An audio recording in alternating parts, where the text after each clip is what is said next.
Adding a data table. The data table control displays a dataset in a table format. You can decide which fields appear and in what order. Like the gallery control, the data table maintains a selected property that points to the selected row. This allows you to link the data table to other controls. Let's learn more by watching the following video. We start by selecting Insert from the menu at the top of the screen.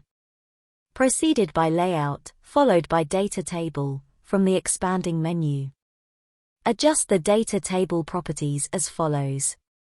Width property value to parent dot width and the height property value to 590.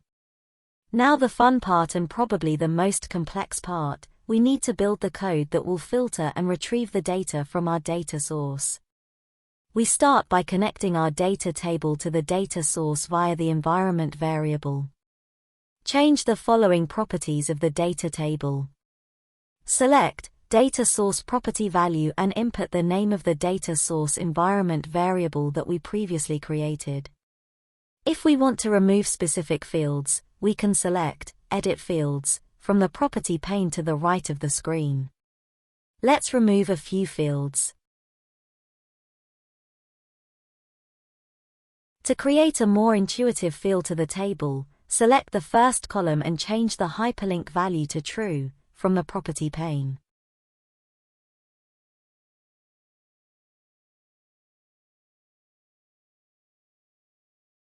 Now, the fun part.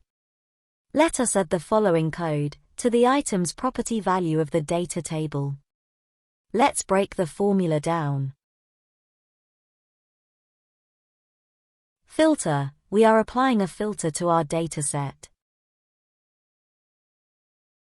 Sort, the order in which we would like the results to be returned.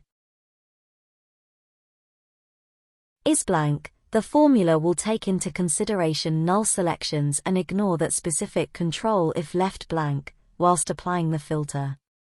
Starts with, function that is delegable to SharePoint that will do a starts with search on a text field. Selected date, filtering by a date. City, filtering to the value selected from the combo box control.